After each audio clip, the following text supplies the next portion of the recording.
وعلى آله وأصحابه أجمعين إلى يوم الدين أما بعد فأعوذ بالله السميع العليم من الشيطان الرجيم من همزه ونفخه ونفثه بسم الله الرحمن الرحيم قال الله تعالى إن الدين عند الله الإسلام وما اختلف الذين اوتوا الكتاب الا من بعد ما جاءهم العلم بغيا بينهم ومن يكفر بآيات الله فإن الله سريع الحساب.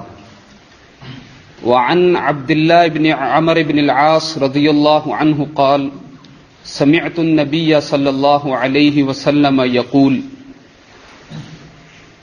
ان الله لا يقبض العلم انتزاعا ينتزعه من العباد ولكن يقبض العلم بقبض العلماء حتى إذا لم يبق عالما اتخذ الناس رؤوسا جهالا فسئلوا فأفتوا بغير علم فضلوا وأضلوا.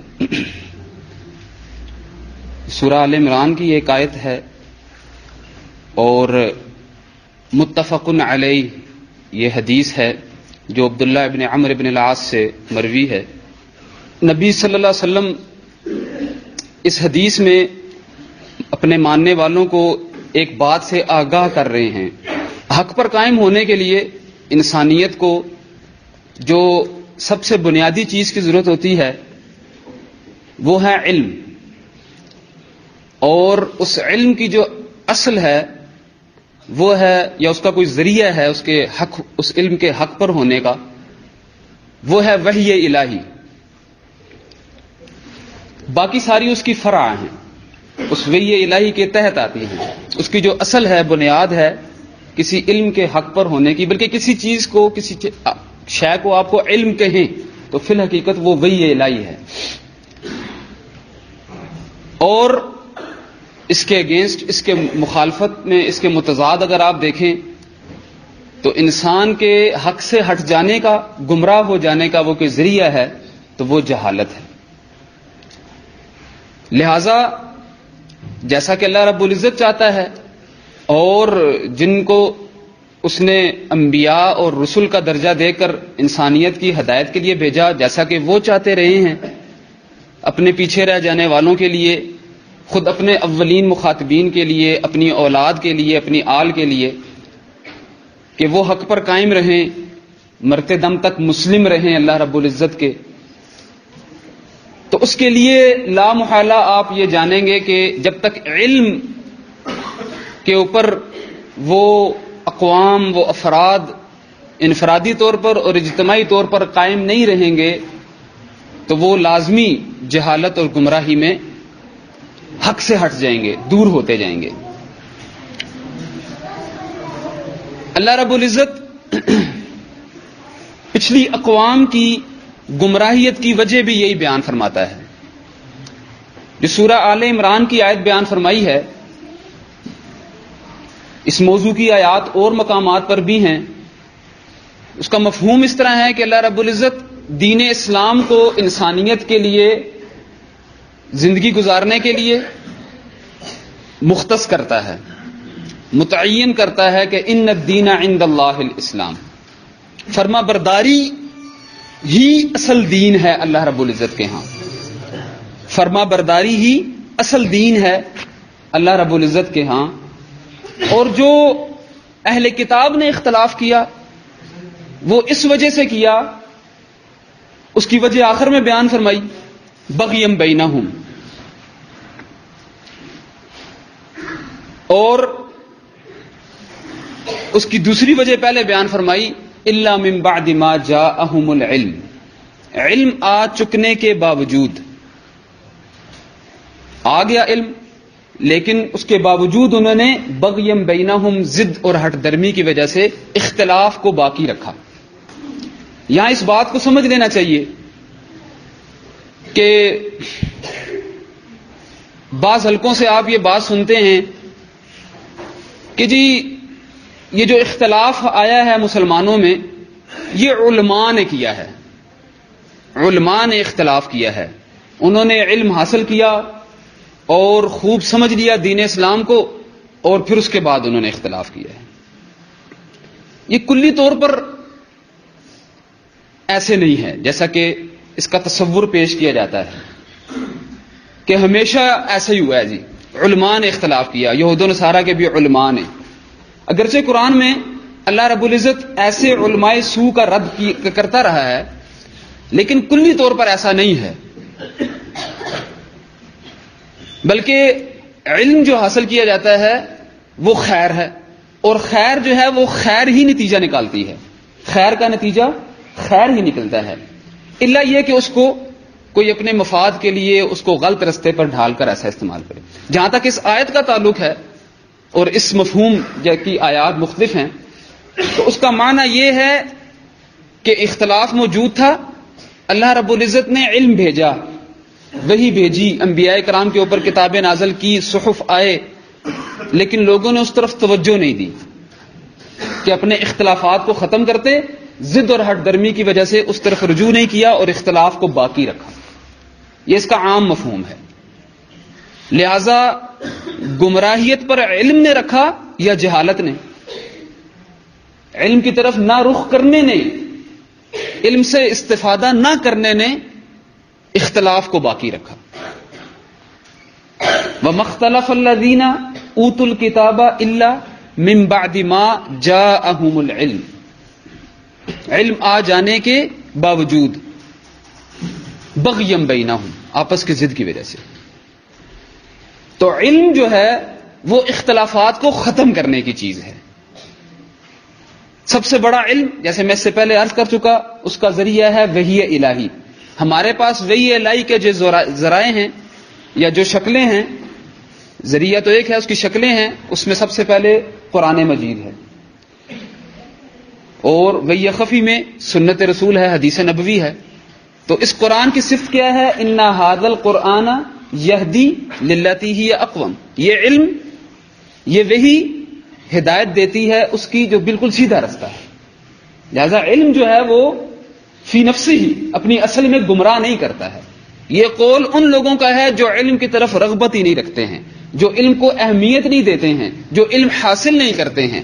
اس وجہ سے وہ یہی بیان کرتے ہیں کہ جی علم نے لوگوں کو گمراہ کیا ہے، لہذا جاہل رہو. ایسا نہیں ہے کہ علم گمراہ کرے. علم خود بذاتے ہی گمراہ نہیں کرتا ہے. علم انسان کو سیدھے رستے کی طرف رہنمائی کرتا ہے. یہی بات رسول اللہ صلی اللہ علیہ وسلم جو حدیث میں نے آپ کے سامنے پڑھی ہے اس کا مفہوم ہے. ان اللہ لا يقبض العلم.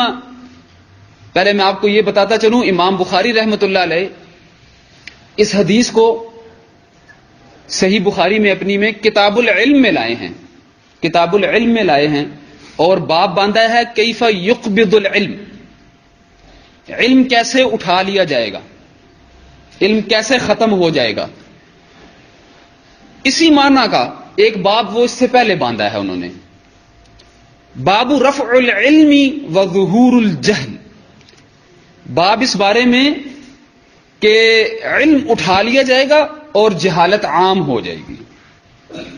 اور ایک تابعی رحمہ اللہ کا قول لائے ہیں، لا ينبغي لأحد عنده من شيء من العلم ان يضيع نفسه. ہر ایک شخص کے لیے ضروری ہے کہ اس کے پاس علم کا کوئی باب ہو، علم کا کوئی مرجع ہو جس میں وہ اپنے آپ کو کھپائے. اور پھر اس کے تحت وہ انس بن مالک رضی اللہ عنہ سے ایک حدیث نبی صلی اللہ علیہ وسلم کی نقل کرتے ہیں کہ ان من اشراط الساعۃ، قیامت کی نشانیوں میں سے ہے ان یرفع العلم، کہ علم اٹھا لیا جائے گا، ویثبت الجہل، اور جہالت جو ہے وہ عام ہو جائے گی. جو حدیث میں نے آپ کے سامنے نقل کی ہے اس پر باب باندھا ہے کیف یقبض العلم، اور کافی طویل باب باندھا ہے کہ علم جو ہے وہ کیسے محو ہو جائے گا، کیسے ختم ہو جائے گا، کیسے اٹھا لیا جائے گا. اور اس میں عمر ابن عبد العزیز رحمۃ اللہ علیہ کی ایک بات لاتے ہیں کہ انہوں نے اپنے ایک والی کی طرف لکھ کر بھیجا کہ تمہارے پاس جتنی بھی رسول اللہ صلی اللہ علیہ وسلم کی احادیث ہیں ان کو لکھ لو، کہ میں یہ سمجھتا ہوں کہ علم جو ہے وہ یوں ہی ضائع کر دیا جائے گا اور علماء جو ہیں وہ ختم ہو جائیں گے۔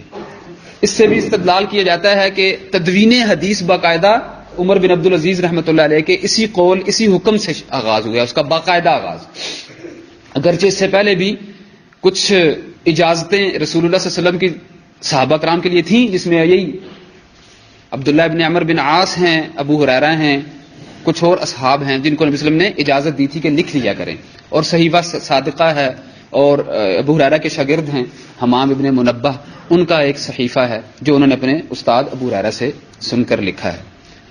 لیکن باقاعدہ جو تدوین حدیث کا آغاز ہوا ہے وہ عمر رضی اللہ عنہ کے اسی حکم کو جو انہوں نے ابو بکر ابن حزم کو جو ہے وہ لکھا، اور ان کو کہا کہ سوائے نبی صلی اللہ علیہ وسلم کی مرفوع حدیث کے اور کچھ بھی نہ لکھنا، وَلِتُفْشُوا الْعِلْمَ، تاکہ علم پھیلے، وَلِتَجْلِسُوا، اور تاکہ تم بیٹھو، مل بیٹھو اور اس علم کا مذاکرہ کرو، اس کا اعادہ کرو، اس کی تعلیم اور تعلم کرو، حتی یعلم ما لم یعلم، حتیٰ کہ جو نہیں جانتا وہ بھی علم حاصل کر لے۔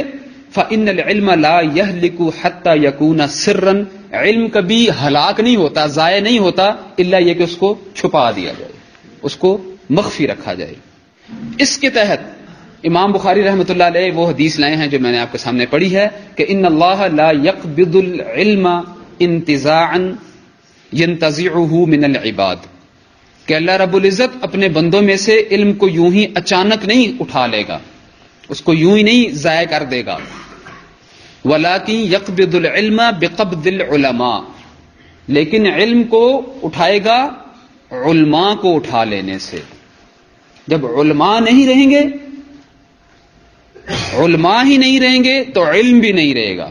یہ اشارہ ہے اس طرف کہ علم حاصل کیا جائے، علم حاصل کیا جائے۔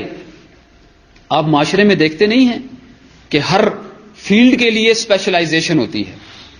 اسپیشلائزیشن جس کو ہم عام اصطلاحی زبان میں پی ایچ ڈی یا ایم فل تک کی بات کرتے ہیں، اگر وہ نہ بھی ہو تو ہر ایک فیلڈ میں اس کا ہنر میں اس کو سیکھا جاتا ہے، حتیٰ کہ آپ روڈ کے کنارے بیٹھے ہوئے ایک موچی کو بھی دیکھیں گے کہ وہ بغیر سیکھے ہوئے نہیں اپنا ٹھیا کھولتا ہے، سیکھتا ہے۔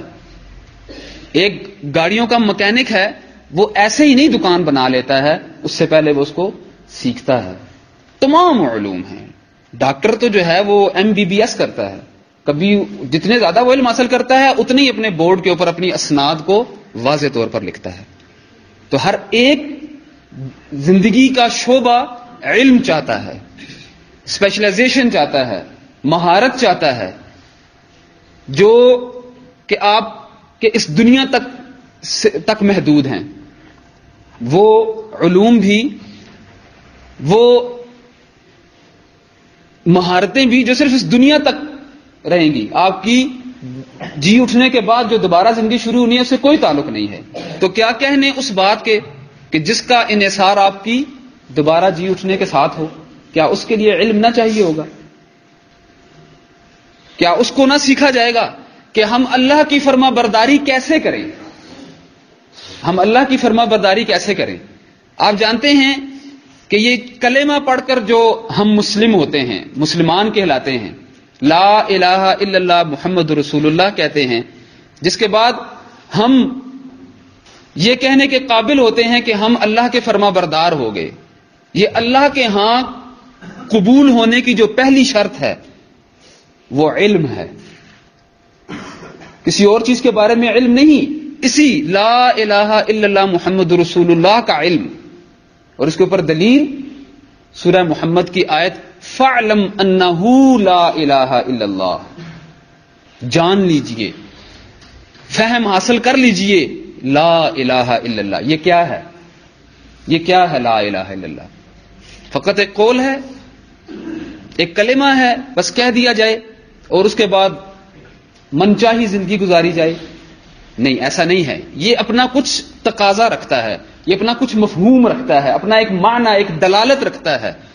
ہر چیز، ہر لفظ، ہر کلمہ اپنی ایک دلالت رکھتا ہے، ایک مفہوم رکھتا ہے، جب تک کہ اس کو اس کے مفہوم کے مطابق سمجھا نہ جائے وہ اپنے نہ ثمرات دیتا ہے نہ اپنے نتائج نکالتا ہے۔ بعینہ ہی اسلام جو دین ہے اللہ رب العزت کی طرف سے، یہ اپنا ایک معنی اور ایک اپنا مفہوم اور اپنی ایک دلالت رکھتا ہے، جب تک کہ اس کو اسی معنی اور مفہوم میں اختیار نہ کیا جائے گا یہ اپنے ثمرات نہ دے گا، یہ اپنے نتائج نہ دے گا۔ اس کے نتائج ہیں اللہ کی رضا، اس کے نتائج ہیں جنت کا حصول، یہ تب تک نہ دے گا جب تک کہ آپ اس کو سمجھ کر قبول نہ کریں گے۔ لہذا رسول اللہ صلی اللہ علیہ وسلم اپنے صحابہ کرام کو علم کی طرف رغبت دلوا کر یہ بات بیان فرما رہے ہیں کہ وَلَٰكِن يَقْبِضُ الْعِلْمَ بِقَبْضِ الْعُلَمَاءِ، علم جو ہے وہ رفع کیا جائے گا، اٹھا لیا جائے گا، محو کر دیا جائے گا تو وہ علماء کے فقدان سے، علماء کے ناپید ہو جانے سے، حَتَّى اِذَا لَمْ يُبْقِ عَالِمًا، یہاں تک کہ جب کوئی بھی عالم نہیں رہے گا تو اتخذ الناس رؤوسا جہالا، عام جاہلوں کو بھی نہیں، ان جاہلوں کے لیڈروں کو اپنا پیشوا بنا لیں گے، ان سے اپنے مسائل پوچھیں گے۔ ایک اصطلاح، ایک جملہ بولا جاتا ہے نا، اندھوں میں کانا راجا۔ جب آپ سب کو اندھا رکھیں تو اس میں کسی نے تھوڑی سی بھی کوئی ایسی بات کر دی جو اگلوں کی سمجھ میں نہ آئی، ہو سکتا ہے وہ علمی نہ ہو لیکن اگلوں کی سمجھ میں نہ آئی تو لوگوں نے کہنا جی کیا بات ہے، کیا علم رکھتے ہیں، کیا کہنے۔ یہ تب ہوگا جب آپ عوام کو جاہل رکھیں گے، عوام کو جاہل رکھیں گے پھر آپ ان کے اوپر حکومت کر سکتے ہیں آسانی سے، ان کو جانوروں کی طرح ہانک سکتے ہیں آسانی کے ساتھ۔ تو یہ مختلف ذرائع ہیں انسانوں کے اوپر اپنے اختیار کو استعمال کرنے کے۔ گورے کا ایک اصول ہے کہ ڈیوائڈ اینڈ رول، کہ ان کو تقسیم کیے رکھو، ان کے اوپر حکومت کرو۔ آپ کسی کو تقسیم کیسے کر سکتے ہیں، اس کے اندر پھوٹ کیسے ڈال سکتے ہیں؟ کچھ میرے بھائی نے اس سے پہلے آپ کے سامنے بیان فرمایا ہے کہ مسلمانوں کے ایک کلوز ریلیشن، جب تک کہ تعلقات مضبوط نہیں ہوں گے، ایک گھر کی مثال بھی آپ دیکھ لیجئے، جب تک بچوں کا اپنے والدین کے ساتھ، والدین کا اپنے بہن بھائیوں بچوں کے ساتھ تعلق مضبوط نہیں ہوگا تب تک آپ بیرونی مصائب سے بچ نہیں سکیں گے۔ لیکن جتنا یہ تعلق مضبوط ہوگا، کوئی بیرون سے، کوئی باہر سے آپ کے اوپر اپنا انشر، اپنی خواہشات، جو کچھ وہ چاہتا ہے پھوٹ ڈالنے کی، وہ اس کے اندر کامیاب نہیں ہوگا۔ اس کا ایک ذریعہ یہ بھی ہے کہ وہ جس نظریاتی طور پر جس چیز کو اپنی زندگی کا اصول بنا چکے ہوتے ہیں، اس کی تعریف میں، اس کے مفہوم میں، اس کی امپلیمنٹیشن میں تبدیلی کر دی جائے۔ پھر آپ اس تبدیلی کو پہچان کیسے سکیں گے؟ آپ کے پاس کیا معیار ہے کہ کسی صحیح چیز کو تبدیل کر دیا گیا ہے؟ الا یہ کہ آپ اس کا علم رکھتے ہوں، سوائے اس کے طور کوئی ذریعہ نہیں ہے۔ مثال کے طور پر میں یہاں کا رہنے والا نہیں ہوں، آپ یہاں کے رہائشی ہیں، آپ کسی رستے پر جا رہے ہیں اور ان رستوں کو آپ خوب جانتے ہیں، آپ کے پاس علم ہے۔ کوئی شخص جو آپ کو اس رستے سے پوچھے کہ کہاں جا رہے ہیں، آپ اس کو بتائیں اور پھر اس کے بعد آپ کو وہ کوئی غلط رستہ بتائے، آپ کبھی بھی نہیں مانیں گے۔ لیکن میرے جیسا شخص جو یہاں کا رہنے والا نہیں ہے، تو اگر وہ مجھے یہ بات کہے تو مجھے لامحالہ، میرے پاس علم نہیں ہے ان رستوں کا، ماننا پڑے گا۔ تو آپ کو غلط ٹریک پر جانے کے لیے کیا چیز بچائے گی؟ آپ کا علم، کہ آپ کو وہ ڈی ٹریک نہیں کر سکتا۔ تو یہ ایک سازش، جس میں سے بہت ساری میں نے آپ کو بیان کی، گھریلو عائلی زندگی کو بچانے کے لیے ایک مثال، سیاست کو اپنے بچانے کے لیے ایک گوروں کا اصول، تو ایک یہ ہے۔ اس چیز کو مذہبی طبقہ استعمال کرتا ہے، لوگوں کو لا علم رکھ کر، جاہل رکھ کر، اپنا معتقد بنا کر، تاکہ ان کو اپنے ساتھ چلایا جا سکے، اپنا ایک حلقہ اثر بنایا جا سکے۔ یہ کسی حد تک شاید میں غلط نہ ہوں تو ایک فطرت بھی ہے انسان کی کہ وہ اپنے آپ کو بڑا دیکھنا چاہتا ہے۔ انسان کے اندر کچھ ایسی ہوتی ہے سروائیول تو اگرچہ سب میں پایا جاتا ہے، جانوروں تک میں پایا جاتا ہے. شیر کیوں اٹیک کرتا ہے؟ یہ جو جانور ہیں، جنگلی جانور، یہ کیوں دوسروں پر اٹیک کرتے ہیں؟ سروائیول کے لیے، اپنے آپ کو بچانے کے لیے. سروائیول تو اگرچہ سب میں ہی پایا جاتا ہے، لیکن یہ جو فوقیت اور برتری ہے نا، یہ انسانیت کا ایک خاصہ ہے. تو وہ چاہتا ہے کہ وہ فوقیت اور برتری میں رہے. اس کے لیے مختلف ذرائع ہیں. آپ اہل تصوف میں ایک چیز پاتے ہیں، وہ لوگوں کو اپنے ساتھ جوڑنے کے لیے یہ پیر کہتے ہیں جی بیعت کیجئے. اگر بیعت نہ کریں گے تو جس کا کوئی پیر نہیں ہے تو شیطان اس کا پیر ہے. یہ ایک عام ٹرم ان کے ہاں استعمال کی جاتی ہے تاکہ اس سے ان کو ڈرایا جائے، ان کو خوفزدہ کیا جائے کہ ابلیس تو تمہارا دشمن ہے، لہذا اس کے بیعت ہونے سے بہتر ہے کہ پیر صاحب کے بیعت ہو جاؤ، ان کے ساتھ لگے رہو. کچھ اور انچر استعمال کرتے ہیں اپنے ساتھ ملانے کے لیے. کچھ جو جماعتیں اور تنظیمیں اس نہج پر ہوتی ہیں، جو تشدد رکھتی ہیں اپنے اندر، وہ کوئی اور ذریعہ استعمال کرتی ہیں. وہ کبھی اطاعت کا رستہ اختیار کر کے اپنے ساتھ ملاتی ہیں، اور عوام کو جاہل رکھا جاتا ہے. ہر ایک آپ ان گروہوں میں دیکھ لیجیے، عوام کو جاہل رکھا جاتا ہے. جب تک آپ ان کو جاہل نہ رکھیں گے، آپ ان کے اوپر حکمرانی نہیں کر سکتے. مذہبی طبقے کے ہاں یہی ہے اصول. مختلف ذرائع ہیں اس کے لیے. تو فرمایا کہ جب کوئی عالم باقی نہ بچے گا تو پھر لا محالہ لوگ جو ہیں وہ جہلاء کو، اور جہلاء میں سے بھی عام نہیں، ان کے سرداروں کو اپنا رہبر اور رہنما بنا لیں گے. فسئلوا، سوالات کریں گے. فافتوا، وہ فتوے دیں گے. بغیر علم، بغیر علم کے، کیونکہ علم تو ان کے ہاں شجر ممنوع قرار پائی، کیونکہ ان کے ہاں علم جو ہے وہ تو صرف گمراہ کرتا ہے، صرف گمراہ کرتا ہے. تو جن کے ہاں علم صرف گمراہ کرتا ہے، وہ کیسے اس کو حاصل کریں گے؟ وہ کیسے اس کو حاصل کر سکتے ہیں؟ لہذا جاہل رہے اور لوگوں کو بھی جاہل رکھا. فضلوا واضلوا، خود بھی گمراہ ہوئے، اوروں کو بھی گمراہ کیا. یہی بات، یہی حدیث امام بخاری رحمۃ اللہ علیہ ایک جگہ پر اور لائے ہیں.